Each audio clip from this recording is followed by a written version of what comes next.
For anyone who's new to the space, we're a nonprofit poetry library with over 10,000 volumes of poetry, including chapbooks, periodicals, and anthologies.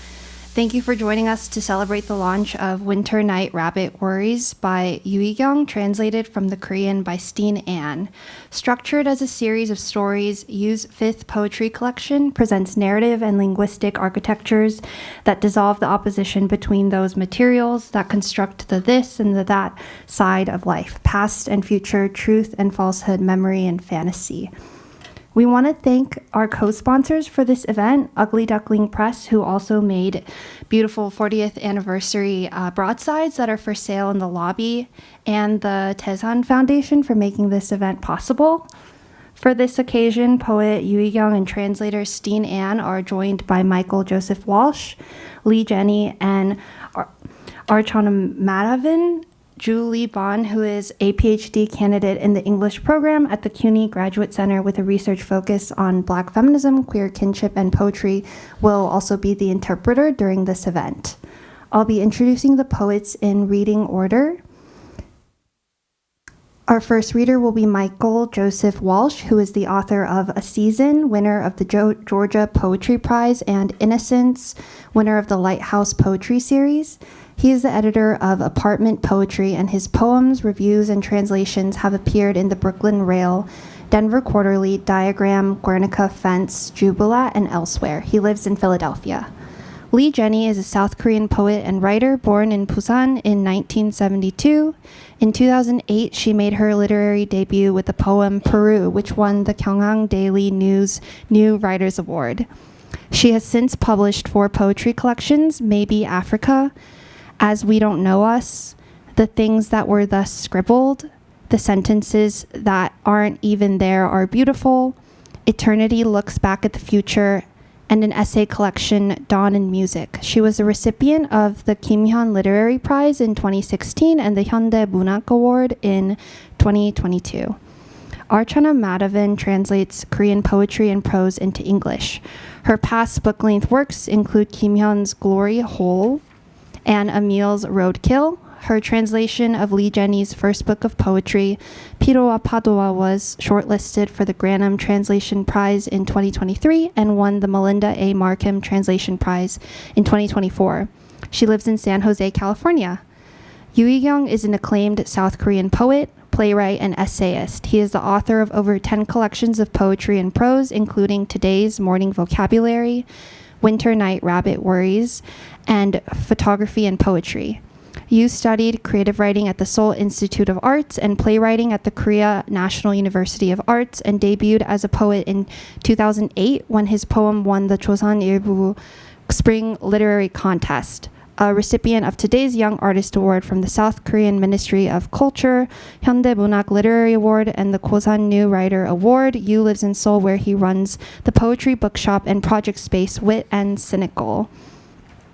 Steen Ann is a poet, literary translator, and performer in New York City. She holds a BA in literature from Harvard College and an MFA in literary arts from Brown University, and is a recipient of fellowships and grants from the Poetry Project, the Penheim Translation Fund, Yaddo, Alta, and the National Endowment for the Arts. Her publications include Today's Morning Vocabulary and Winter Night Rabbit Worries by Yuigyong and SMMER Summer Crush.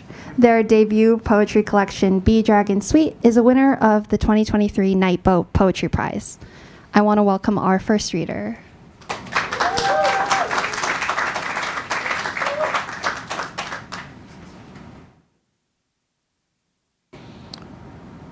Am I good sound-wise if I leave the mics here and don't bend all the way over? Okay, yeah, great. Thank you all for being here. Thank you to Steen and Poets House for the invitation. Yeah, it's an honor to be here, and it's an honor to read with these poets in particular. So I'm going to read from this book, A Season, which came out in March from the University of Georgia Press. It's composed of 2 long poems, so I'll read a little bit from the first long poem and a little bit from the second long poem. Just to stay on theme with the rest of the evening, there's very little Korean in this book, but there is one epigraph, so I will indulge in reading the epigraph. So the first series is called Toccata and Fugue for the Foreigner, and it includes a couple of epigraphs, but one of them is from the Korean poet Isang, and the epigraph is 내 꿈을 지배하는 자는 내가 아니다, which I've translated as I am not the ruler of my dreams. So for this one, I'm fortunate to have two microphones here, so I'll think about how I know. So normally what I do with this is, so it's a poem in alternating prose sections, so it's sort of like two voices, and one of the voices is more of an expository voice, one of the voices is more of a narrative voice. The narrative voice actually has some text from Yisang worked into it.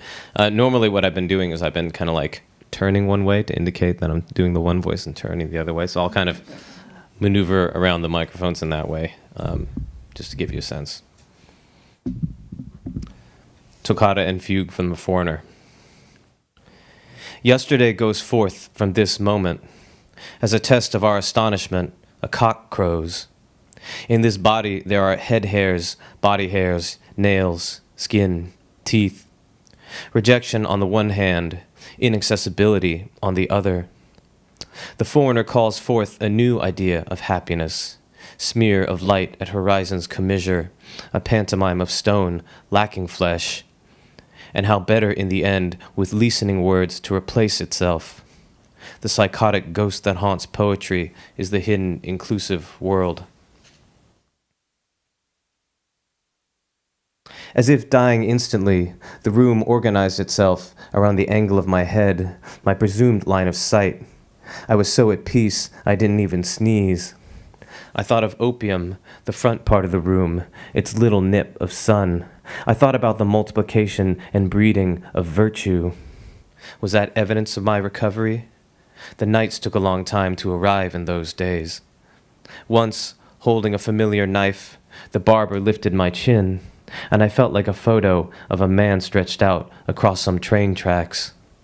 The sun crawled out from under the blinds, as if to help me remember my life.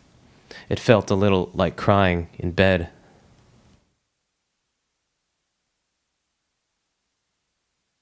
The entire body is a mouth. I call it a red furnace. Such words are less the sign of a thing than of my distrust for them. Fleshless skeletons, smeared with blood, connected with tendons.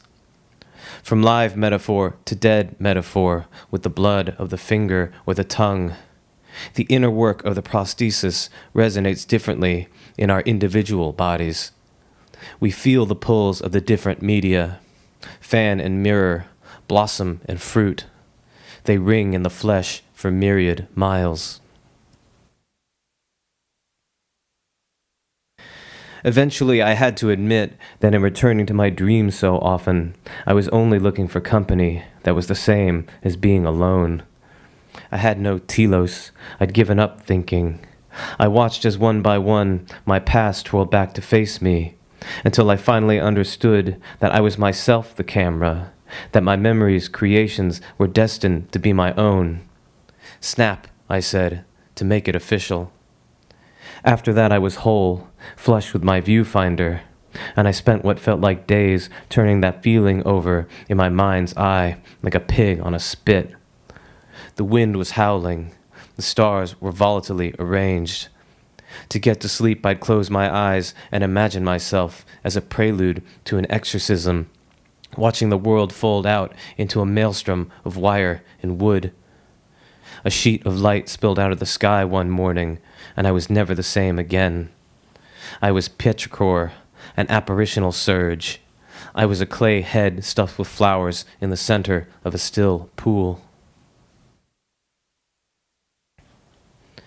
We arrive at the concept gray, the gray point.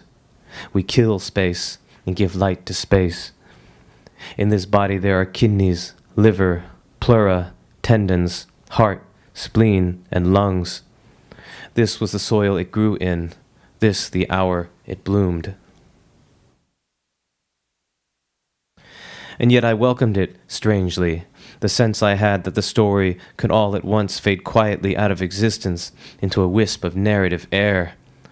I'd get up to pee and return to bed, still half a creature of the dream, or else I'd remember my taste for blood, which I found had never left me. the smell of cut grass, lucidity, the cloud. I would bob in and out of the dream of the poem. I would feel the heat of the flames on my face. Everyone traded stories about an impressive yellow sunset that in my quarantine I'd somehow missed. A mound of buttered popcorn, soft, prismatic, then a green night sky shaggy with violet stars. I had the feeling then that anything could happen, that wild floodgates had opened. Every night as I slept, I felt my body rise up through what felt like hot sand, and every morning the horizon was pliant and quaking, like the skin or the muscles of the abdomen. I was convinced then, deeply, that this was knowledge of vital importance. I was song, pantomime, song, slow fire. And whenever I closed my eyes, I saw scores of old friends whom for years I'd not thought of, but whom, it turns out, I still loved. Thank you.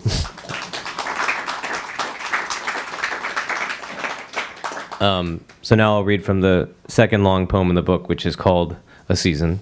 And I guess the only different thing to know about them is that they are in lines and not in prose.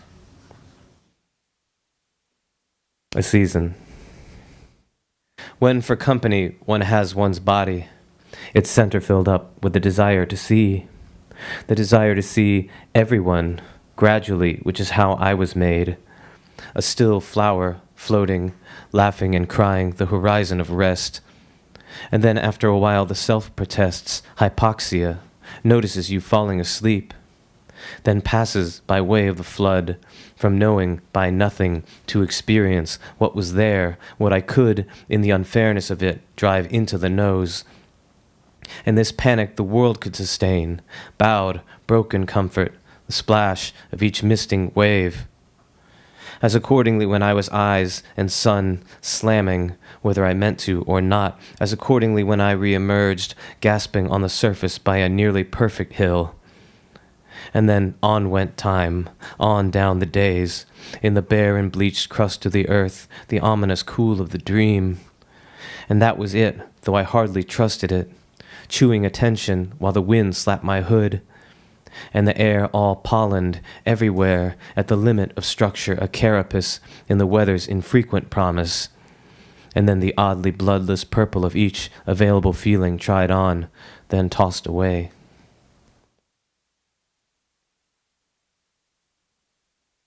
What word is there for that? What wonder clear is this? To be woundable, finally decayed into the literature of all soils. To remember next the rain, the houses, the character of the morning seeming closer in a language you don't know, while the water runs red its slow passage in the bowels of feeling with every burst, feeling more and more some shadow, semi-snow. And behind me, what I meant to express, in the arms of the promised rain, that things return the same, that which we have always remained, with eyes and mouth and hands, is the thought that thought would believe. Mouthing no and frightened, yet still under shadow, is the shock of a perfect heartbeat bearing down.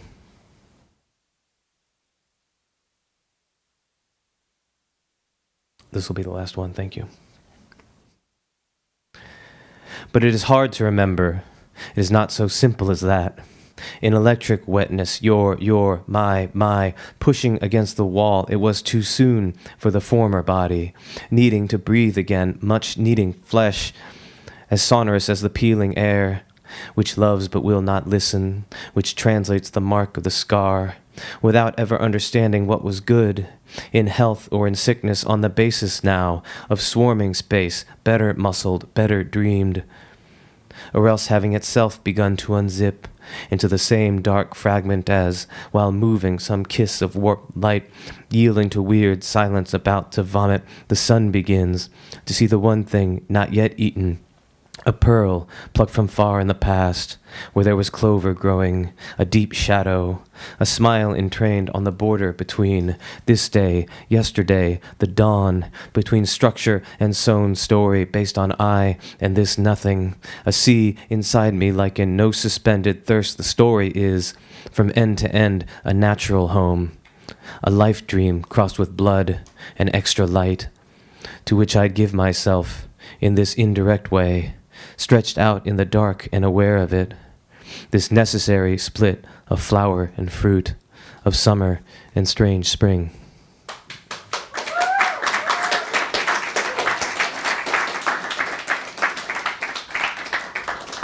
Thank you so much. And next up, we'll hear from Lee Jenny and Archana Madhavan.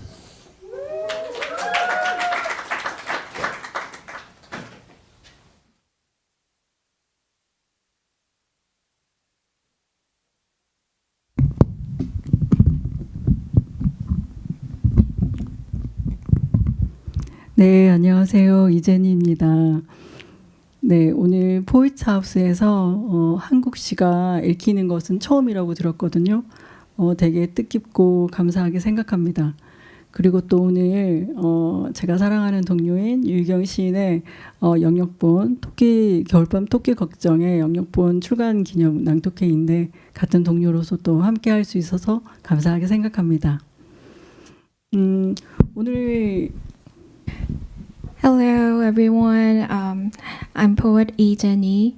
I heard that today is the first time that we read Korean poetry in Poets House, and I'm really glad to be here today to celebrate my dear friend Yoo Hee-kyung for his new book release, Winter Night Rabbit Worries. 네, 오늘 제가 읽을 시는 세 편인데요. 제 첫 시집 2010년에 출간된 시집이 영역본으로 피로와 파도와라는 제목으로 영역본이 출간됐거든요. 거기에 수록된 시 세 편을 읽으려고 합니다. 이 시집은 언어가 어떻게 세계를 그려낼까라고 탐구한 시집인데요. 그래서 어떤 의미를 넘어서 한국어의 의문의 어떤 청각적인 그런 효과를 가지고 어떤 의미를 넘어선 어떤 감각의 파동을 같이 느낄 수 있으면 좋겠다라는 마음으로 쓰여진 시집입니다.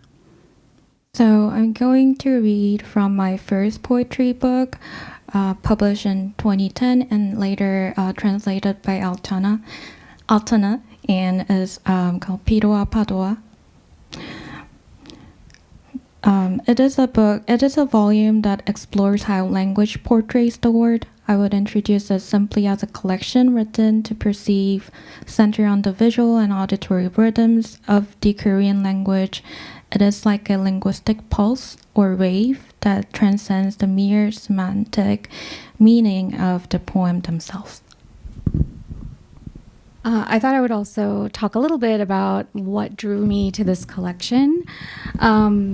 So I first came to learn of Lee Jenny's poetry through a project called Chogwa, which was a zine that brought together one Korean poem and several different translations of that poem by different translators. And it was started by Soje, who is a star Korean literary translator and poet, who is here tonight. I won't embarrass them. I was just reading Lee Jenny's work. I was so struck by the rhythm, wordplay, and musicality in her poetry. And her poetry really brings out the unique characteristics of the Korean language that I always enjoyed as a language nerd. I actually started teaching myself Korean about 15 years ago, just because I thought the language sounded cool. And I thought it looked cool too. And I was learning it, as I was learning it, I was really struck by the grammar, the alphabet, and it was a language that just really latched into in my mind. And to me, Jenny's poetry really reminded me of the reasons why I found the Korean language so interesting. And I found that translating her work was such a meaningful and fun way of kind of meditating on that relationship between English, my own heritage language, and Korean, and language itself. So it's my pleasure to translate her work and to read with her tonight. Thank you.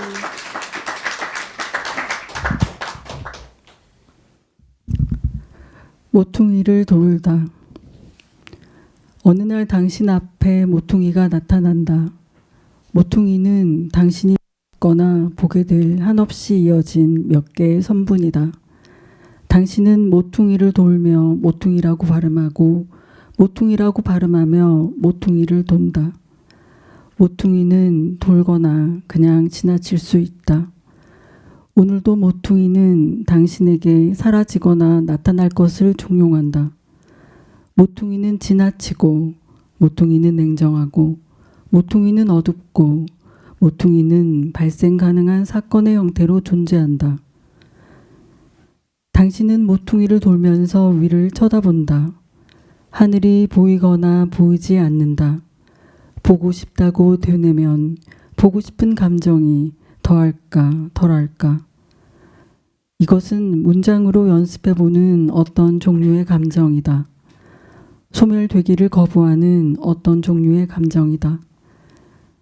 삼각형, 사각형, 각진 도형들의 감각으로 위로받고 싶은 모종의 마음이다. 세 장의 새처럼, 새의 세 장처럼, 휘날리는 은빛 깃털처럼, 은빛 깃털의 휘날림처럼.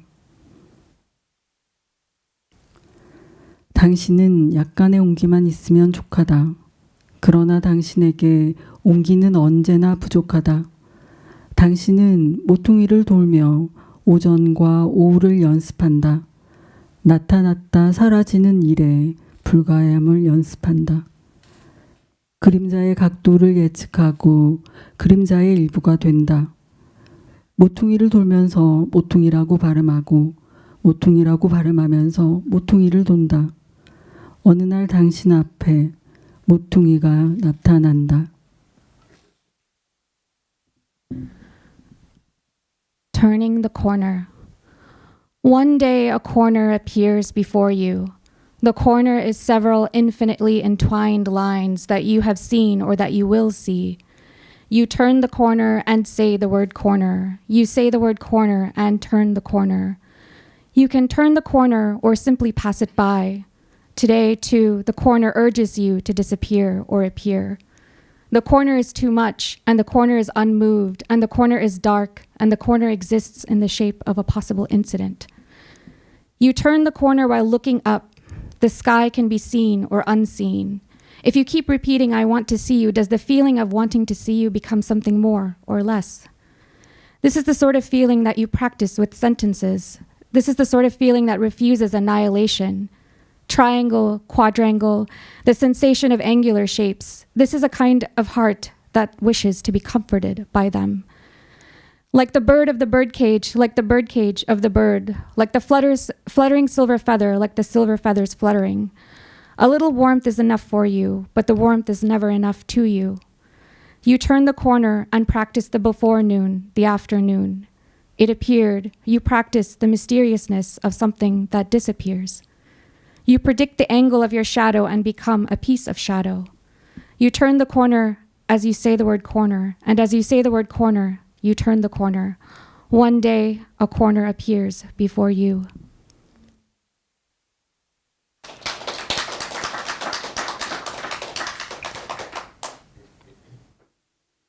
나선의 바람.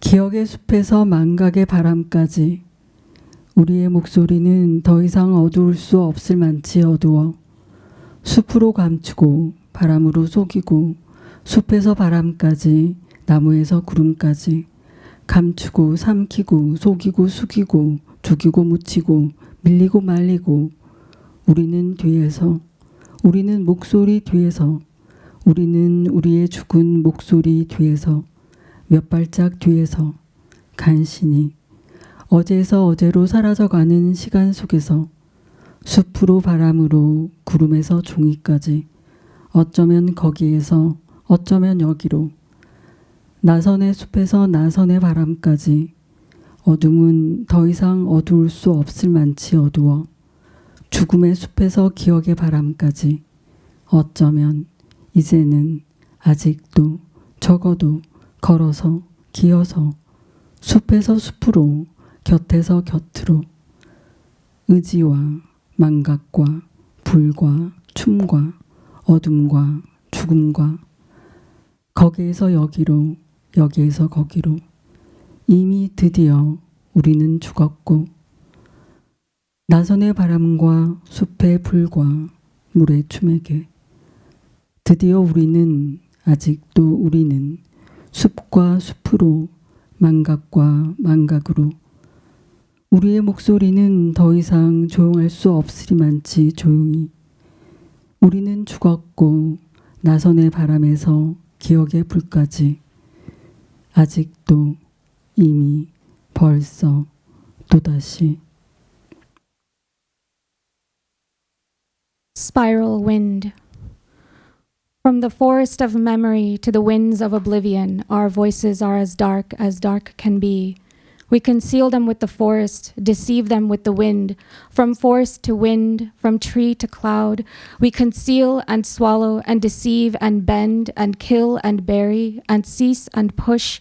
Behind our voices we, behind our dead voices we, behind a few paces barely. From yesterday to yesterday, within vanishing time, to the forest, to the wind, from cloud to paper, maybe from there, maybe to here, from spiral forest to spiral wind, dark is as dark can be. From the forest of death to the winds of memory, maybe now, still, at least, walking, crawling, from forest to forest, from side to side, volition and oblivion, and flame and dance, and dark and death. From there to here, from here to there, already, finally, we died, and to the spiral wind and forest and flame and water and dance, finally we, still we, to forest and forest, to oblivion and oblivion, our voices quiet as quiet can be. We died, and from the spiral wind to the memory of flame, still, already, again.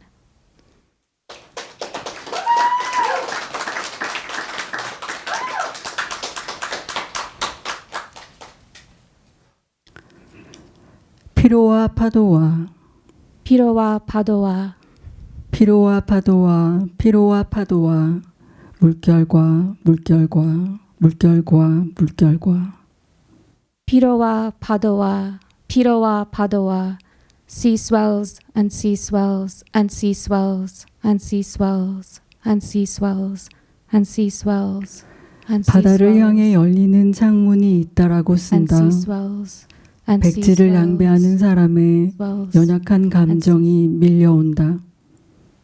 I write that there is a window opening to the ocean, frail feelings of someone who wastes fresh paper wash ashore. 피로와 파도와 피로와 파도와 물결과 물결과 물결과 물결과 Worn out and wave break and worn out and wave break and 물결과 물결과 물결과 물결과 한적한 안담에 한담 없는 밀물 속에 오늘의 밀물과 밀물과 밀물이 어제의 밀물과 밀물과 밀물로 번져갈 때 In placid prattles, prattleless high tide, when today's high tide and high tide and high tide flows into yesterday's high tide and high tide and high tide and high tide and high tide 물고기들은 목적 없이 잠들어 있다. and high tide 물결을 쉬는 여행자가 되고 싶었다. The fish are asleep to no purpose. I wish to be a traveler who donned the swell. 스치듯 지나간 것들이 있다라고 쓴다. 눈물과 허기와 졸음과 거울과 종이와 경탄과 그리움과 정적과 울음과 온기와 구름과 침묵 가까이 I write that there are things gliding by me, tears and hunger and torpor and a mirror and paper and wonder and yearning and stillness and crying and heating and rain cloud and silence close by. 소리내 말하지 못한 문장을 공책에 100번 적는다. 쓰여진 문장이 쓰려던 문장인지는 분명하지 않다. I write 100 times in my notebook the sentence I cannot say out loud. It is not clear whether the sentence I wrote is the sentence I meant to write.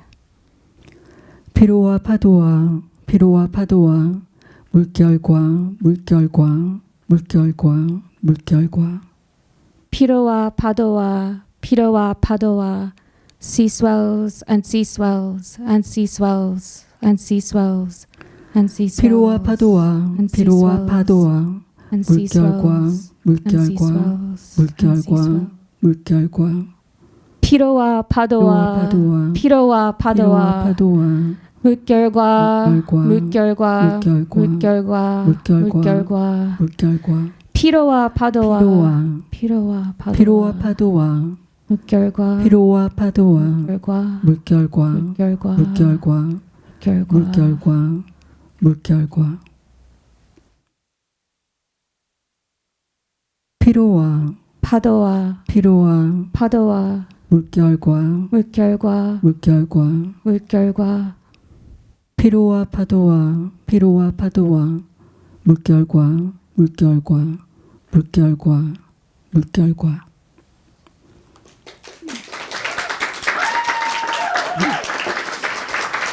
네. 다음 순서로 유경 시인과 스티난을 소개하겠습니다. Now please welcome Steen An and poet Yoo Hee-kyung.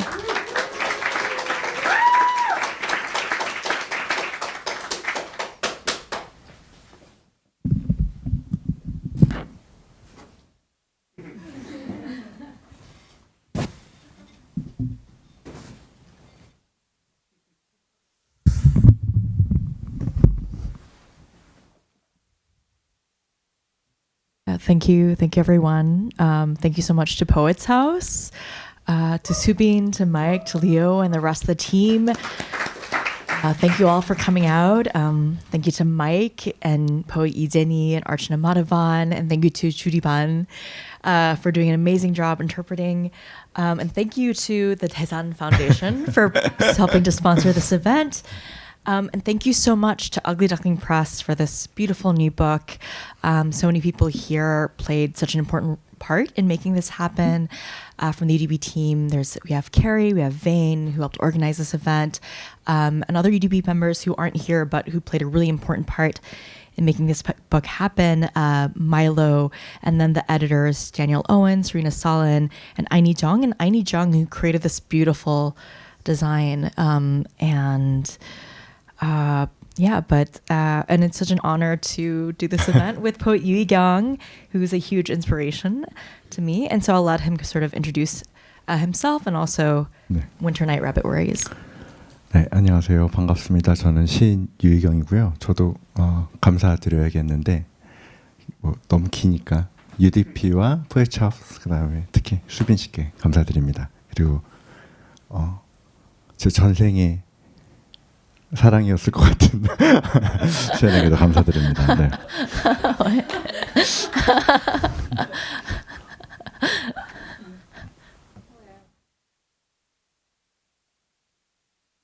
Hello, I'm poet Yoo Hee-kyung, and I would also like to thank everyone. It will be a so long list, so I will just say thank you UDP, thank you Poet House, especially Subin, and maybe Steen, who might be my past, my love and my past lives. I'm sorry, Rook. 이곳에 온 지 일주일이 되어가는데 아직도 밤마다 시차를 경험하고 있습니다. 저 동쪽에서 제 영혼이 아직도 이리로 오고 있는 모양입니다. 낭독에 실수가 있더라도 양해 부탁드립니다. It has been almost a week since I arrived here, and here I mean United States. And I still find myself awake in the middle of the night, caught in the grip of jet lag. It feels as if my soul is still making its way here from east, traveling from somewhere far away, trying to catch up with my body.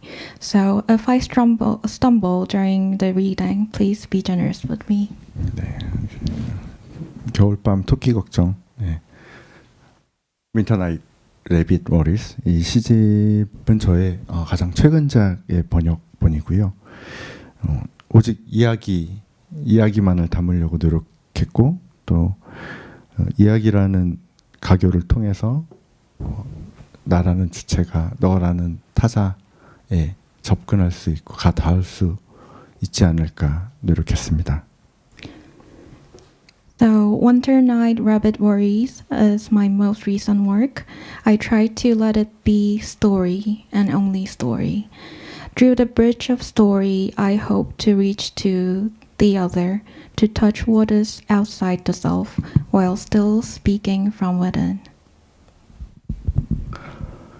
이야기 겨울밤 토끼 걱정. 그 순간 나는 창밖을 보았습니다.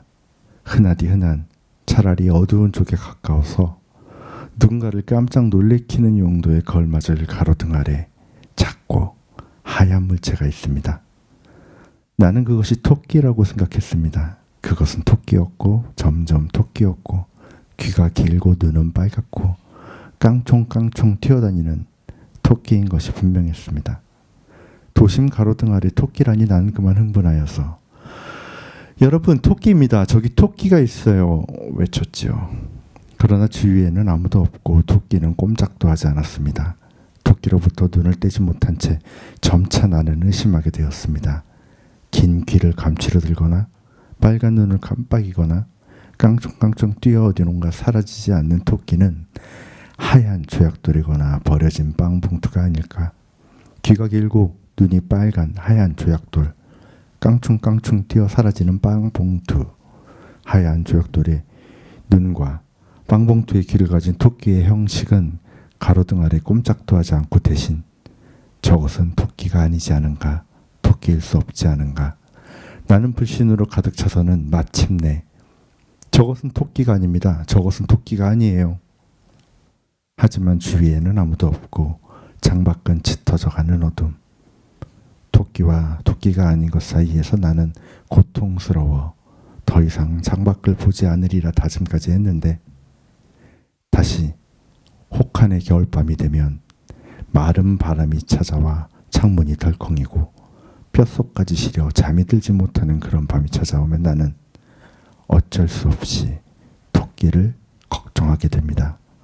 너무 추운 것은 아닐까? 토끼는 무사한 것일까? 슬그머니 창밖을 내다보고 싶어지는 것입니다. Story Winter Night Rabbit Worries. At that moment, I looked outside the window, under a street lamp, a dime a dozen and so dim, bordering on darkness as if better suited for startling someone. There was a small white object. I thought the object to be a rabbit. It was a rabbit and became even more still, a rabbit with long ears and red eyes, hopping around. It was that kind of rabbit, I'm certain of it. Really, a rabbit under a street lamp. In a fit of excitement, I shouted, "Everyone, it's a rabbit, there's a rabbit over there." But not only was there no one around, the rabbit didn't budge. Unable to tear my gaze from the rabbit, I began to grow suspicious that this rabbit that didn't try to hide its long ears or blink its red eyes or hop away could be a white pebble or a discarded bread bag. A small white rock with long ears and red eyes, a bread bag that hops away to disappear somewhere.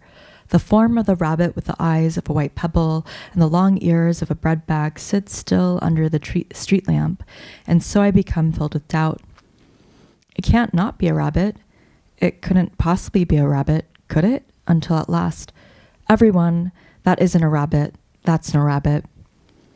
But there's no one around, and now it grows dark outside the window.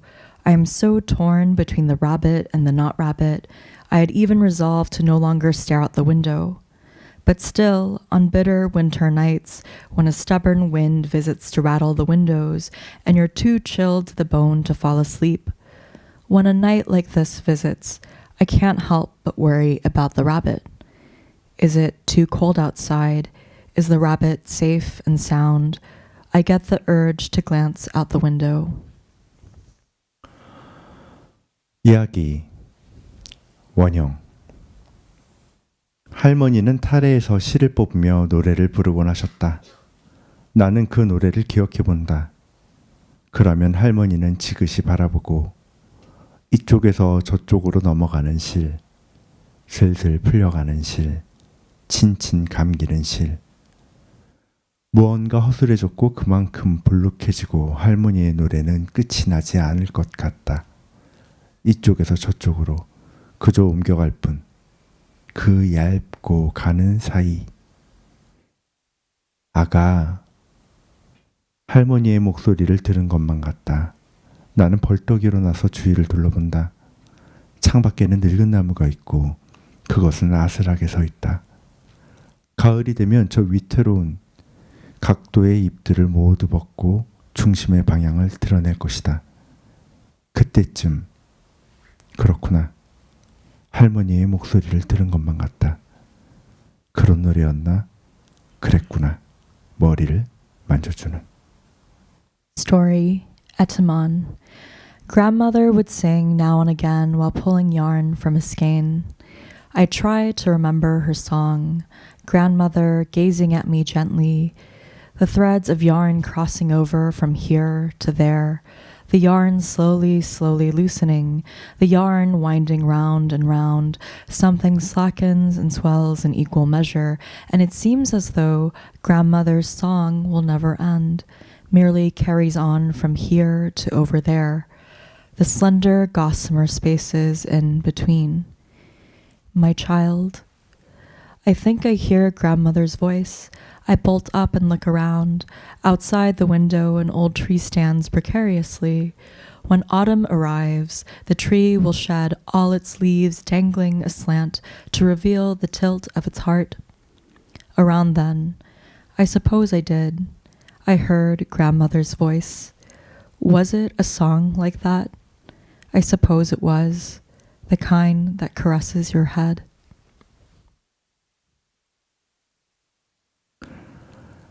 이야기. 우리 모두 우리가 가진 특별한 모습의 희생자다.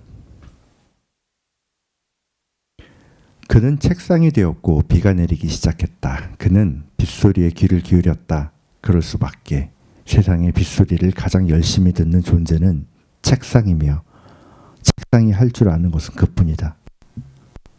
그는 책상이 되었다.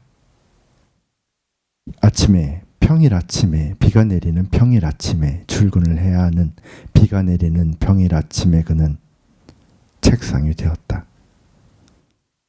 차라리 우산이 되었다면 따위의 푸념과 가정은 책상의 일이 아니다. 그는 그저 책상이나 되어 빗소리나 듣는 것이다.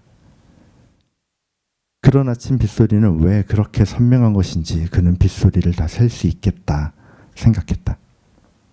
책상이 되어서 생각만이 아니라 실제로 세기도 했는데 딱히 다른 할 일이 없었기 때문이다. 그는 그를 이제 책상이라고 불러야 할까? 걱정하기 시작한다. 출근에 대해, 상사의 꾸지람에 대해, 저녁에 잡힌 피치 못할 약속에 대해서도.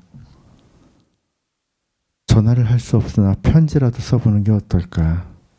하지만 그는 종이도 볼펜도 놓여있지 않은 갑작스레 책상이 되어버린 빈 책상. 운명이란 그런 것이다.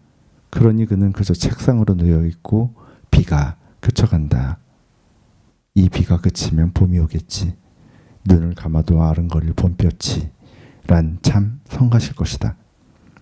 책상이 된 입장에서 그는 오늘 아침에야 책상이 되었지만 알 수 있었다. Story, all of us victims of the especial shape we come in. He became a desk, and it began to rain. He listened intently to the rain. There was no other choice. The thing that listens to the rain most diligently is a desk, and that is all a desk can do. He became a desk on a morning, on a weekday morning, on a rainy weekday morning, on a day when he had to go to work on a rainy weekday morning. He became a desk. If only he had become an umbrella instead. That sort of griping or speculation isn't the work of a desk. He had become a mere desk and was therefore merely listening to the rain. And why is the sound of rain so clear on such mornings? He thought that he could count the sound of each falling raindrop. As a desk.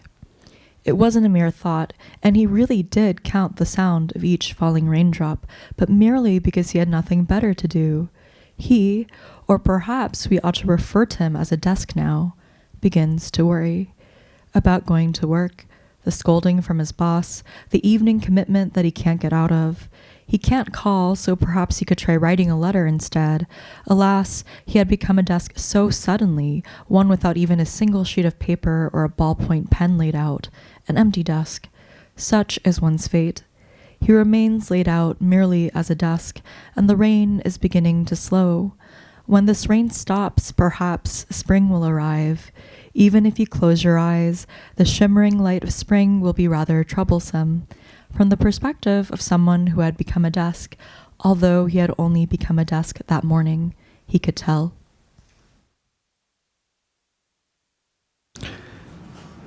이야기. 조용히 심지어 아름답게 무성해지고 있다는 것이다. 그의 여름엔 놀라운 일이 참 많았다. 그 중에서도 딱따구리와 함께 보낸 장마를 잊을 수가 없다. 빨간 머리의 딱따구리는 적어도 내 방에서만큼은 아무 짓도 하지 않았다. 책장에 구멍을 내거나 구멍을 내는 소리로 나를 깨우지도 않았다. 나는 더러 그가 딱따구리가 아닐지도 모른다는 의심을 했다. 하지만 그는 너무나 딱따구리였다. 시내 큰 서점에 가서 사온 커다랗고 값비싼 조류도감에도 한치 다를 바 없는 그의 모습이 세밀하게 그려져 있었으니까. 딱따구리가 때론 포유류의 머리를 공격해 뇌를 파먹기도 한다는 경고를 그 책에서 읽었다. 아닌 게 아니라 그가 머무는 동안 나는 희미하고 끈질긴 두통에 시달렸다. 그럴 때마다 머리의 이쪽 저쪽을 만져보면서 딱따구리 때문이야. 그렇고 말고 중얼거리기도 했던 것을 이제는 후회한다. 내 방에서처럼 나에게도 딱따구리는 아무 짓도 하지 않은 그 여름. 내게 찾아온 것은 그저 두통만은 아니었다. 어떤 기억들이 끈질기게 희미해지다가 사라져버리기도 했던 것이다. 나는 그 기억들을 영영 잃어버렸음을 직감했고 그 사실을 슬퍼해야 하는지 기뻐해야 하는지 알 수 없어 혼란스러웠다. 딱따구리, 너가 그런 거지. 이 크고 작은 구멍들에 대해 설명해봐. 딱따구리는 대답하지 않았고 나는 주먹으로 책상을 내리쳤다. 아무것도 망가지지 않았지만 그 커다란 소리는 아주 멀리까지 들렸을 것이다. 창밖에는 가만한 비가 내리고 있었다. 그제야 나는 그의 강인한 부리와 단단한 발톱을 보았고 조금 겁에 질렸던 것 같다. 방문을 소리내어 닫은 그날 밤 나는 무언가 두드리는 듯한 괴롭히는 것도 같은 느낌에 잠을 이루지 못했다. 이제와 생각해보면 그것은 참으로 슬픈 소리. 마침내 떠나갈 때 떠나가는 것이 내는 기척. 비가 그쳐가고 있었다. 부옇게 밝아오는 창밖을 보며 나는 장마가 끝났다는 것을, 다시는 딱따구리를 볼 수 없다는 사실도 알 수 있었다. 조용히 무성해져가는 여름에 있었던 일이다. 많은 것을 잊었지만 딱따구리와 함께 보낸 장마는 잊히지 않는다. 어떻게 잊을 수 있겠는가? Story, it flourishes calmly, even beautifully among them. Summer that year was full of surprises. Among them, the rainy season I spent with the woodpecker is particularly memorable. The red-headed woodpecker didn't cause any trouble, at the very least, inside my room. He didn't drill any holes in my bookshelves or wake me with the sounds of his pecking. Sometimes I even had my suspicions that he might not actually be a woodpecker, but he was so much so a woodpecker. Even in the hefty and deluxe bird guide I purchased from a large bookstore downtown, I found an image nearly identical to him, illustrated in painstaking detail. Woodpeckers on occasion are known to attack the pates of mammals to eat their brains, or so I read this word of caution in the book. And it wasn't for nothing. For the entire time he stayed with me, I suffered a dim yet stubborn headache. Each time my skull ached, I would feel around the sides of my head and mumble, "This is all the woodpecker's doing." Now, of course, I regret doing so. That summer, when the woodpecker didn't cause any trouble for me or my room, headaches weren't the only thing that visited me. Some memories would become so stubbornly faint before they would disappear completely. I sensed that I had lost those memories forever, and not knowing whether to be sad or happy at this fact, I became confused. Woodpecker, this is all you're doing, right? Explain these large and small holes to me.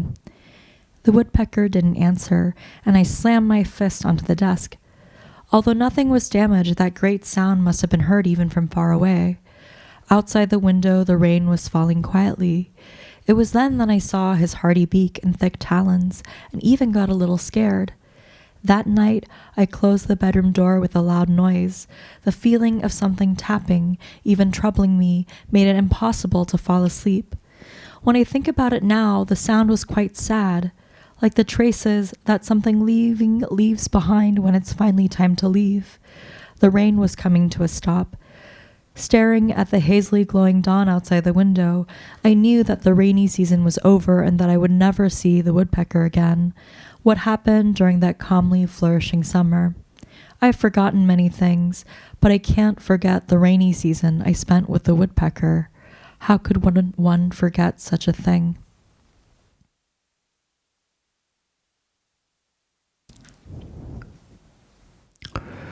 이야기 꾀꼬리 인형. 자신이 열쇠를 삼켜버렸다는 사실을 잊었다. 그는 문 앞에서 그러므로 기대한다. 문이 열리면 보이는 것들, 현관에 놓인 고요한 신발들이라든가 쌓여있는 책들, 넘어 식어버린 식탁, 그 위에 오래된 성물이 몇 개. 그야말로 빼곡한 사정과 안락한 빈곤, 그리고 그런 것을 따뜻한 질서라고 믿게 되는 착각에 다다라서야 그는 간절해진다. 겨울밤 북도는 너무 춥다. 그리고 어둡지. 더듬대지 말자, 당황하지 말자, 녹슬지 말자. 열쇠는 그래, 잃어버리는 것이 아니라 찾아내는 사물. 그는 가방 깊숙한 안쪽을 뒤지다가 뜻밖의 물건을 하나 꺼내게 된다. 꾀꼬리 인형. 그것은 누르면 우는 것이다. 엉덩이로 울고 노란 몸 전체로 정답게 운다. 삐익 하고 바람이 빠지면서 그것이 울어서 그는 몹시 즐겁다. 즐거워서 몇 번이고 꾀꼬리 인형을 눌러 울리는 것이다. 꾀꼬리 인형의 울음이 더는 즐겁지 않을 때쯤 그는 기억해낼 것이다. 어느 점심시간에 삼켜버린 열쇠는 동전보다 가볍고 비릿한 맛이었다. 그리고 꾀꼬리 인형으로는 아무것도 열 수 없겠지. 겨울밤 복도의 추위 속에서 아무튼 어두워 그는 참으로 쓸쓸해지고 말았다. Story, Oriole Doll. He had forgotten that he had swallowed the key, so he waits in anticipation in front of the door. What will he see after he opens the door? In the entryway, the shoes laid out resting in peace. Beyond the stacks of books, the kitchen table with cold food, and above the table, time-worn sacred objects. Signs of crowded circumstances and comfortable poverty, and the misrecognition of things like that as a cozy sense of order. Arriving at this belief, he becomes earnest. The corridors of a winter night are much too cold and dark. Better not fumble, better not get flustered, better not rust. The key, that's right, it isn't a thing you lose, but a thing you find. He reaches deep inside his bag and unexpectedly takes out an object, an Oriole doll, one that cries when you squeeze it, cries out its bottom, cries affectionately with its entire yellow body. Peep, peep. As the air comes out, the doll cries. So he is delighted, so delighted that he presses the Oriole doll to make it cry out. Around when the Oriole's cry no longer delights him, he will remember. The key that he swallowed in a previous lunchtime had tasted lighter and more metallic than a coin, and there's nothing he'll be able to open with an Oriole doll. From inside the cold of a winter night's corridor, it's so dark anyway, he suddenly grew quite lonely.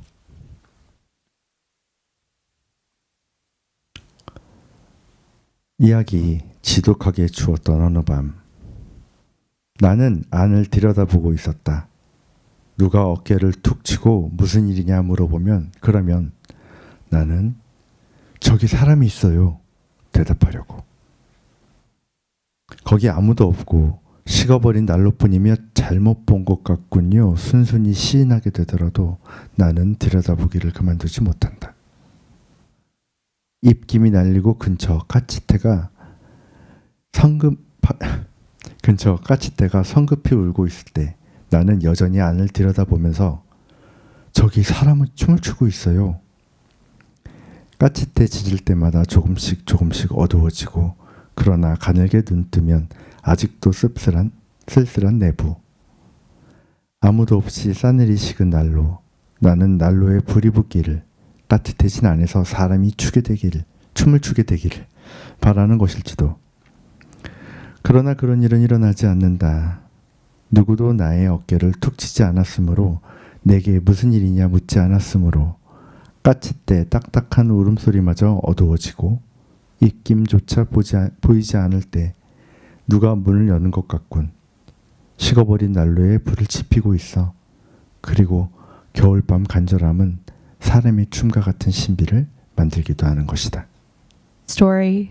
On one dreadfully cold night, I was peering in. If someone were to have tapped me on the shoulder to ask what was going on, I would have answered, "There's someone inside."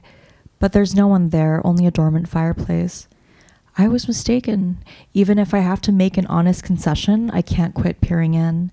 My breath fogs and a nearby flock of magpies begins to cry hastily. I'm still peering inside. Look, someone is dancing. Each time the magpies cry, it gets a little bit darker. But if you squint your eyes, you can still see the lonely interior, the fireplace growing cold without anyone to warm. Perhaps I'm hoping for the fireplace to glow again, for someone to dance in the warmed interior. But such things don't happen. Not a single soul tapped me on the shoulder to ask what was going on. When even the stern tittering of the magpies grows darker and I can no longer see my own breath, it looks like someone is opening a door. Someone rekindles the fireplace, and the ardent desperation of a winter night sometimes dreams up something as mysterious as people dancing. 이야기 4월 만월. 낮부터 안락의자에 앉아있는 저것은 귀가 분명하다. 눈도 코도 없고 엄밀하게 따지면 귀도 없이 그저 앉아있을 뿐이다.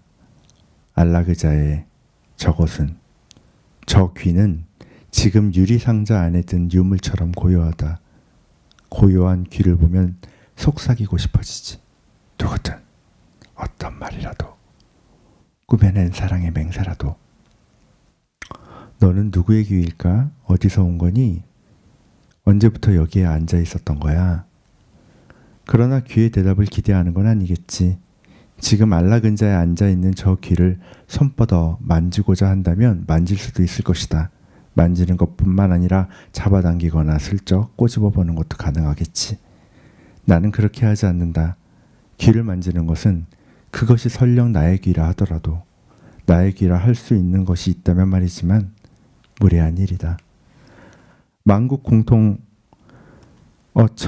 일관된 예의란 없더라도 귀를 만지는 것은 무례한 일이라는 것을 나는 단언할 수 있다. 그러니 나는 귀를 보고만 있다. 슬픈 만큼이나 어쩔 수 없이. 안락의자에 앉아있는 귀는 평온해 보인다. 창문으로 비껴드는 4월 만월 빛에 젖어서. 귀는 소리 없는 꿈을 꾸고 있는지도 모른다. 나는 가만히 방에 불을 끄고 문을 닫으려 한다. 누가 나를 부른 것도 같지만 귀는 아닐 것이다. 귀는 듣는다. 귀는 말하지 않는다. Story. Full moon in April. I'm confident the thing that's been lounging in the armchair since early afternoon is an ear. Absent eyes and a nose, and strictly speaking, also absent ears, the ear sits in the armchair. That thing, that ear, is tranquil like a relic in a glass box. When I see the ear, how I wish to whisper with anyone, whisper anything, even an invented vow of love. Whose ear are you? Where are you from? How long have you been sitting here? But of course, I'm not expecting a response from the ear. That ear lounging in the armchair, I could reach out my hand to touch it if I wanted to. Not only could I touch, I could probably tug at or gently squeeze the ear, but I don't.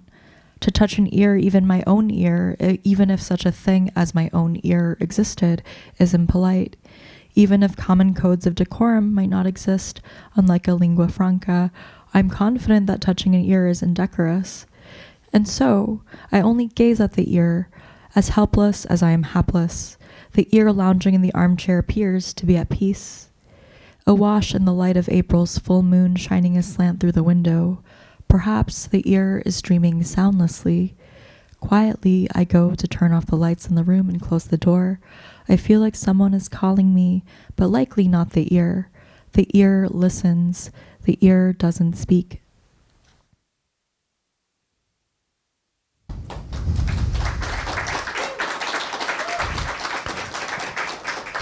아직 2편 남았습니다. 죄송합니다. And we'll be reading one poem from today's morning vocabulary, which was Poet U's debut collection and my debut as a literary translator. My debut poetry. 같은 사람, The same person, 눈을 감아도 whether I close 눈을 떠도 or open my eyes, 같은 사람이라서 I see the same person, 수천 수백 수십에 thousands, hundreds, tens 같은 사람이 살짝 of just you, 웃는 거라고 smiling slightly. 두 뺨의 손을 I offer myself 두 손을 이마에 to you to hold out, 번질 수 있도록 both hands on my face, 내어주는 거라고 both hands on my forehead, 같은 사람이라서 because it's always you. 눈을 감는 거라고. I close my eyes. Last one. 휴.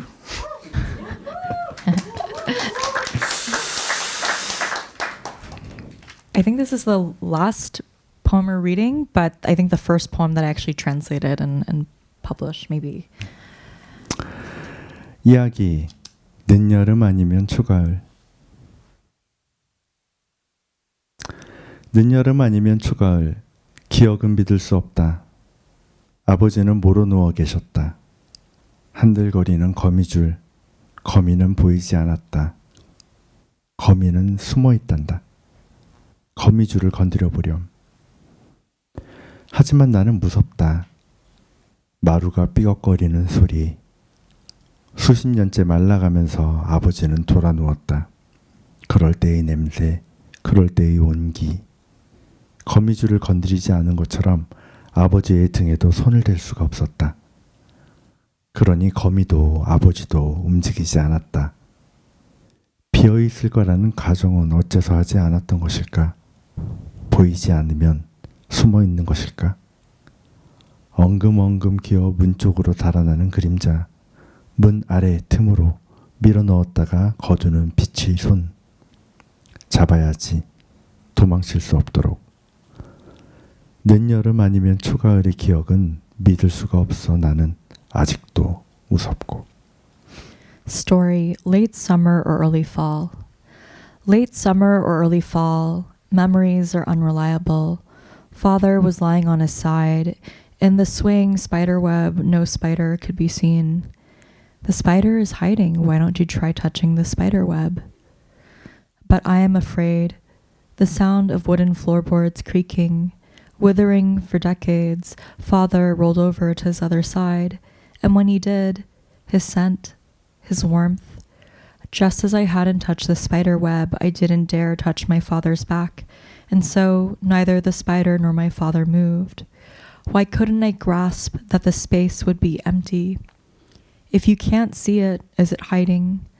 The shadow that creeps and crawls toward the door to escape, the light that casts and gathers the shadow under the gap, I'll grab its hand so it won't run away. Memories of late summer or early fall are unreliable, and I am still afraid. Thank you. 고맙습니다. We're going to do a short Q&A. 그 전에 좀 먼저 미안하다고 저희 전생의 사랑에게 미안하다고 말하고 싶은데 저희가 약속한 순서가 있었는데 제가 이 포스트잇을 잘못 붙여가지고 순서가 뒤죽박죽이 됐어요. 근데 잔소리 한번 안 하고 꾹 참고 읽어주셔서 고맙습니다. 미안합니다. 네. Before we move on to Q&A, I just wanted to say sorry, Steve. I messed up the order of reading, but you did so well keeping up with me, so I just wanted to thank you for that.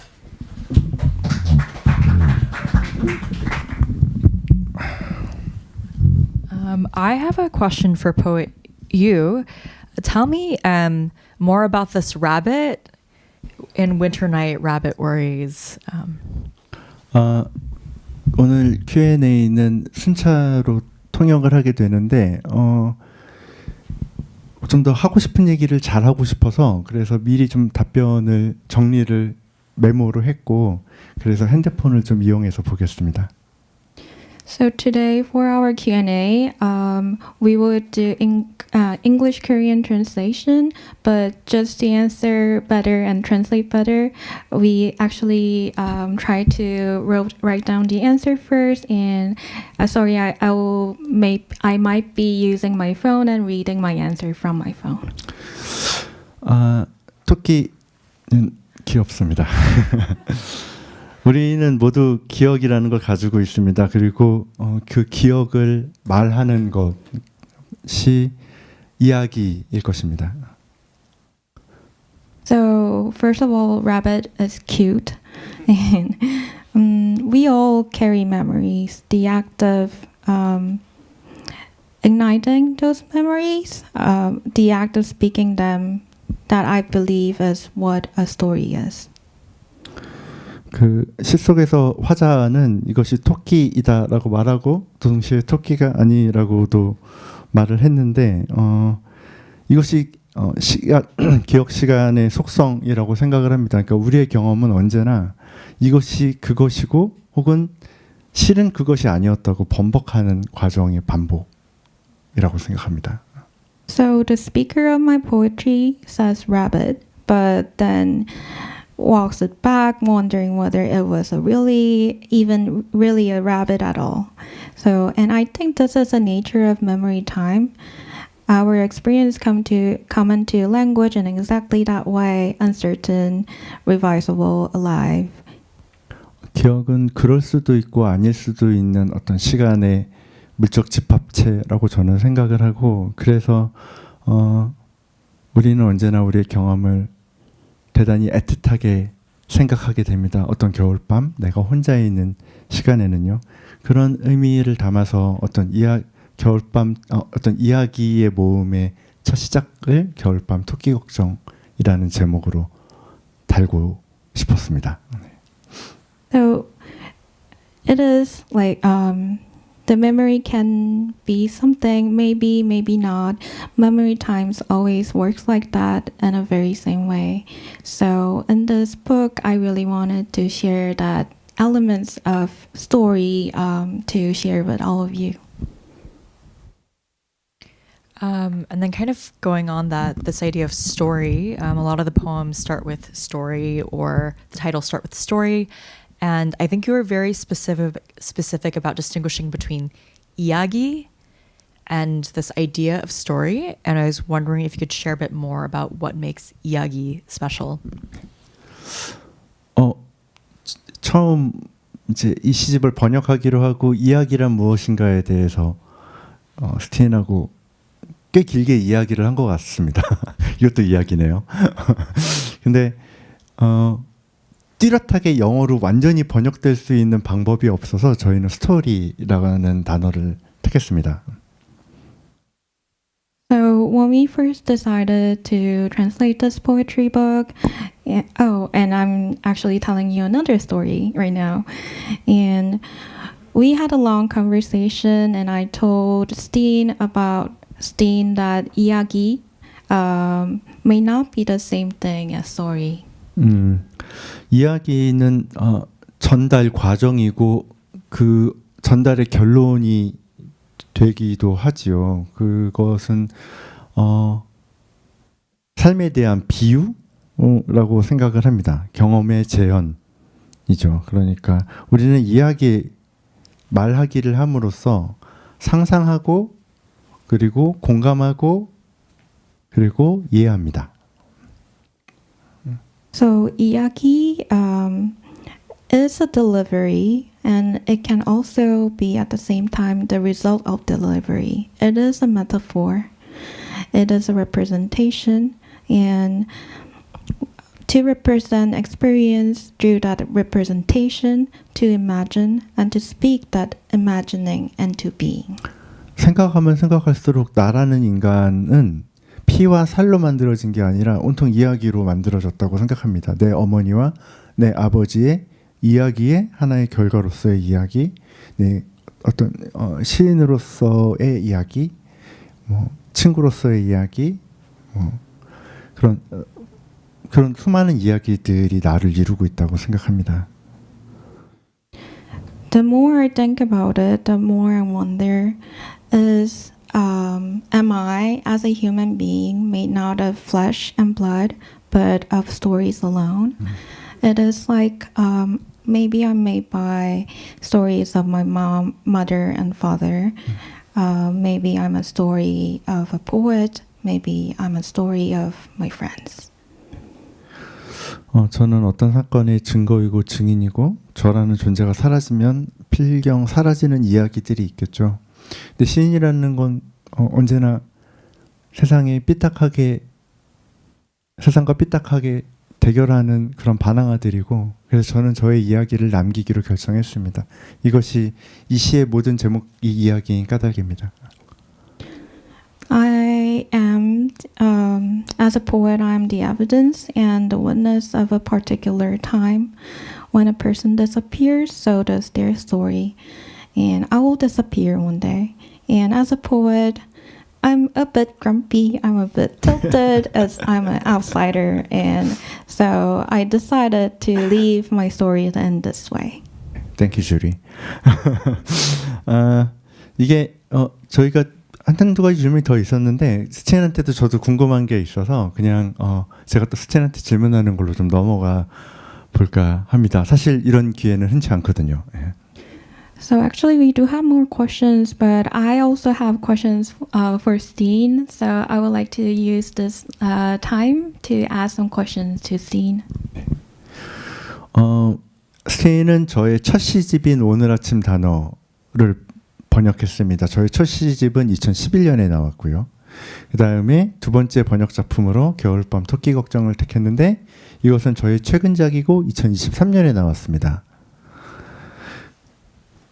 So just for your information, my first poetry book, Today Morning Vocabulary, was published in 2011, and Winter Night Rabbit Worries were published in 2023 in Korea. 그 사이에 유희경이라는 사람이 어떻게 변했다고 생각하시는지 그리고 그의 시가 어떻게 변했다고 생각하시는지 번역가한테 아주 흔치 않은 기회에서 제가 이거 땡 잡았다 생각하고 질문해보고 싶었습니다. So there is a decade between two poetry books, and I wonder, like, as a translator, what do you think? Do you think Yoo Hee-kyung as a poet kind of changed in that decade? That's a really hard question to answer. I mean, I was a lot faster in translating this collection. It was also just a much shorter collection. It's interesting. I feel like there are stylistically some things that are different. Like this collection is mostly prose poems, whereas I think there are more poems that are kind of in verse, and or poems that look more like poems on the page in the first collection. But I think there are a lot of similarities, things that continue on between these books, and I think one is this. I don't know if it's obsession, but there's a lot of thought put into thinking about memory. I kind of talk about poet Yoo Hee-kyung as a time traveler. It's sometimes hard to know like where his poetry or when his poetry is from. There's a timelessness to a lot of the work, and also this concern with childhood and youth and boyhood, which I think kind of continues, that is sort of tinged with tenderness, melancholy, but also has its own light. And that's something that kind of continues through his poetry, I would like to say. So I don't know, it's hard to say like how he has changed, or how he's different as a poet between these two collections, because for me, it feels more like a distillation of what he was exploring in his earlier works. 겨울밤 토끼 걱정, 우선은 굉장히 어려운 질문인데요.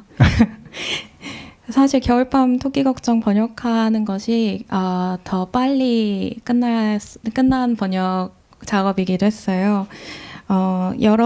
사실 저는 공통점에 대해서 더 많이 생각을 하면서 번역을 했는데, 특히 기억이라는 소재에 대해서 생각을 했어요. 왜냐하면 저는 유희경이라는 시인 화자를 시간 여행자라고 생각하면서 읽었고, 그 과정에서 어린 시절, 소년 시절, 그리고 또 멜랑콜리아 같은 감정들이 어떻게든 두 시집 안에서 지속되고 있었다고 생각합니다. 네, 감사합니다. 이제 저희 마지막 질문이 될 텐데, 시인은 뛰어난 시인입니다. 시인이고 또 이제 번역도 하시는 분이시고, 그다음에 곧 첫 시집이 출간이 되죠. 첫 시집이라고 해야 하는 게 맞겠죠? 네, 첫 시집, 그러니까 비드래곤 슛. 네, 스윗, 이제 발음이 네, 아무튼 비드래곤이라는 시집이 나오는데, 궁금했어요. 그러니까 어쨌든 시현 씨가 저를 선택한 거고, 제 시집을 선택한 거고, 그다음에 진짜 어떻게 보면 저보다 더 애정을 갖고 제 시집을 들여다보고 단어를 하나하나 선택했을 텐데, 우리 둘 사이에 어떤 유사점이나 혹은 어떤 다른 점에 대해서 생각을 해봤을까 하는 것도 궁금했습니다. 그것도 이 기회 아니면 못 물어볼 것 같아서 물어봅니다. So, Steen, you're a poet and also a translator. Your first poetry book in Korea will be is coming up very soon, and you chose me to translate your first couple of Korean poetry book, and I was wondering what would be the common thread runs between us, like. And maybe this would be the only place to ask you this question. So one thing about why I decided to translate this initial debut poetry collection, I think it was because I wanted to, at the time I was doing my MFA at Brown, and I really wanted to, as an emerging poet, I wanted to translate the work of a poet his poetry as he was, I guess, like emerging. And I also just loved the title 오늘 아침 단어. When I first saw it, I immediately translated as today's morning vocabulary. So I felt a sense of kinship there. And stylistically, his poems are very different from mine. But there is this concern also with like childhood. And I think for me, I was born in Korea. I came to the States when I was like 22 months old. But Korean has been a childhood language for me.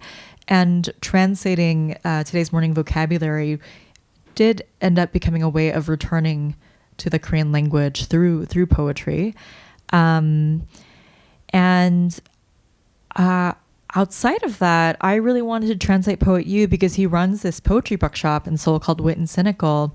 And I really admired how much work he was doing to make poetry accessible. I think some people think that poetry is this elite thing. But for him, he was like, no, it's like air. If you're someone who can enjoy wine or music, there's a poetry collection. There's poetry out there for you. I really appreciated that, and his emphasis on, I also like, why am I doing poetry? Why am I in an MFA program? What does poetry do in the world? And just hearing him talk about poetry, he said that poetry is one of the few ways where you get to experience the other. And it's not about fully understanding everything, but kind of encountering what is unknowable, but expanding your sense of the world or how you interact with the world through that. And I lost my train of thought. But it was I was really inspired. He said, if you read a book of poems and you come away just liking one poem or with one line you really like, that's great. And so he just made poetry more accessible for me as someone who is trying to learn how to write poetry and bring poetry into the world. And the influence on my own poetry is that I am now like being able to do this event at Poets House with poet Lee Jenny and with like Archnet with Mike. It's about these relationships I've been able to make between South Korean poetry and with my own poetry or with the poetry of my peers, and feeling like I belong to a broader this larger poetry community. And he's also written a lot of books, so I feel very inspired to continue writing and publishing so that I can catch up. 저는 오늘 아침 단어 시집을 브라운 대학에서 MFA 하고 있을 때 처음 만났는데요. 그때 그 오늘 아침 단어라는 시집 제목을 보고서 Today's Morning Vocabulary하고 바로 번역을 했어요. 그때 바로 번역을 하면서 어떤 친족성, 친연성을 느꼈던 것 같아요. 저는 22개월 됐었을 쯤에 미국에 이민을 왔는데 그래도 미국에 와서도 한국어가 제 어린 시절에 쓰던 언어였어요. 그래서 그 한국어 시 번역을 하면 이제 그 시절로 돌아가거나 이제 그 시절에 대해서 다시 생각해보는 기회가 되었고요. 그리고 시 외적으로도 유희경 시인님이 시집 서점을 운영하시잖아요. 근데 이제 저는 그것이 정말 좋았어요. 왜냐하면 시라고 했을 때 엘리트들만 이제 읽는 거 아니냐라는 생각들을 많이 하는데 사실 시인님께서 시인은 공기와 같은 거다. 이제 와인이나 음식을 즐기는 것처럼 그냥 즐길 수 있다라고 얘기해 주셔서 도움이 많이 됐습니다. 그리고 이제는 시를 쓰고 이해하는 것이 어떻게 보면은 세상을 더 이해하는데, 세상의 감각을 이해하는데도 도움이 되고요. 더 할 말이 있는데 약간 까먹었어요. 그래서 어쨌거나 접근 가능하게, 시를 더 접근 가능하게 만들어주시는 것이 제게는 중요했고, 그리고 마지막으로는 이제 관계에 대해서 얘기하고 싶어요. 오늘도 제가 이제 포에트하우스에서 이진희 시인님, 알차나와 그리고 더 많은 동료 시인들, 관객분들과 같이 이렇게 더 넓은 관계망 속에 속할 수 있다는 것이 제게는 중요합니다.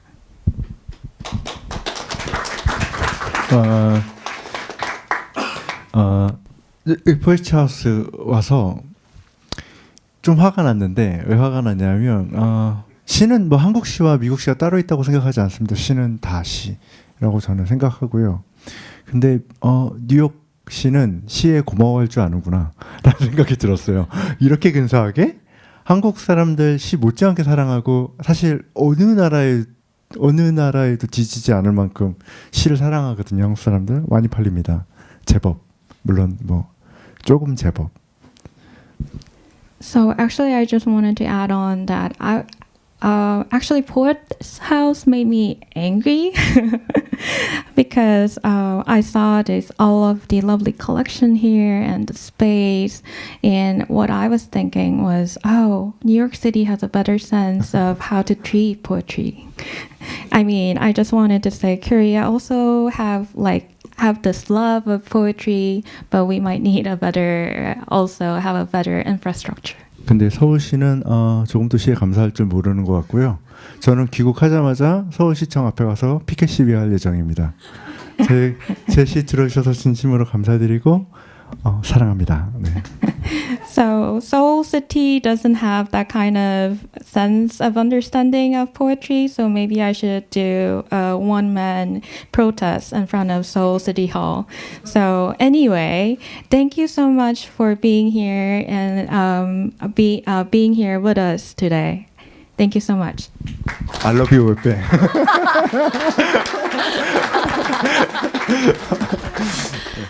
Thank you, everyone. Hi, so we'll be open until 9 p.m. There are books out in the lobby if you'd like to purchase of all the readers. Thank you so much for being here, and feel free to hang out until then. Thank you again.